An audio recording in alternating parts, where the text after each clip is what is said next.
stirring. There was no sound at all. The foxes were standing where they always, looking out for no fast asleep neighborhood. A boot as the small boy tucked them tight with the museum's dinosaurs all the good night. But just as the boy was beginning to doze, the usual clatter of noises arose. And a cricket sound filled the boy's head. And he woke up and started and sat straight up in bed.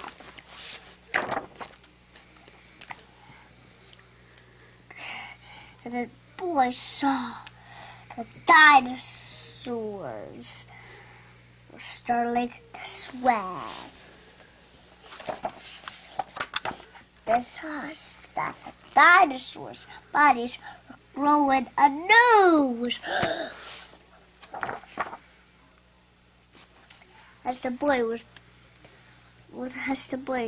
was asked to see more, so he dashed down the stairs and ran out his front door. What care about soldiers who covered the street?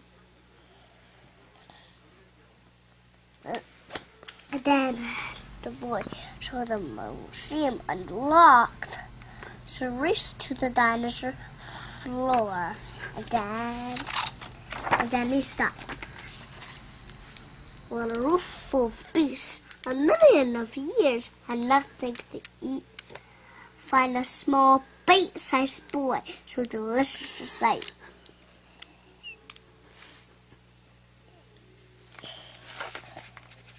Here's your present for Sir Appetite. Just behind the boy came a loud hiss.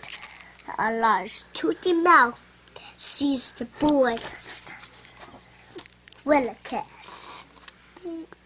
A T-Rex was wearing a wreath on his head, eating a pterosaur-shaped gingerbread.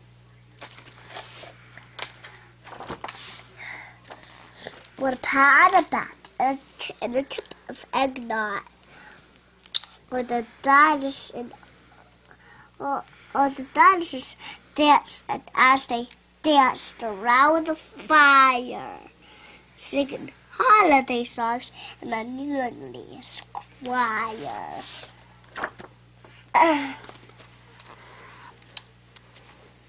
Atop of the tree with a bright Christmas star.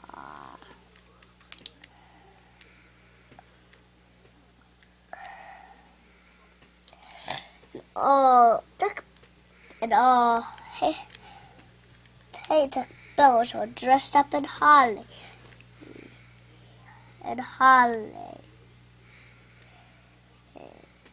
Yes. And on top of the tree was a bright Christmas star. And a jingling sound of sleigh bells calling Bronco, Mayor, and Sticky, and Triceratops and Raptor, and Rexy, and Bracky. As the riddle appeared, Santa Claus was slain by 8 dino deer. Santa was deliver all the presents as the boy catching home.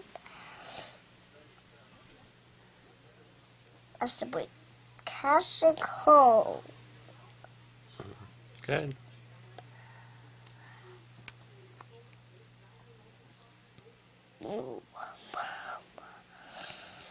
He jumped on.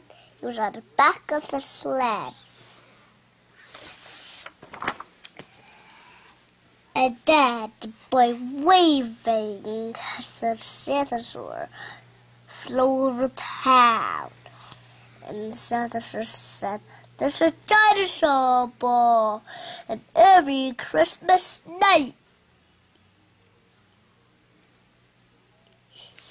Everybody wanted to know why the T-Rex was holding a sprig of mistletoe.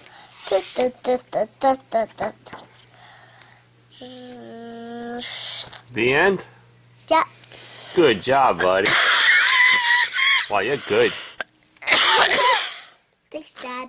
You're welcome, buddy.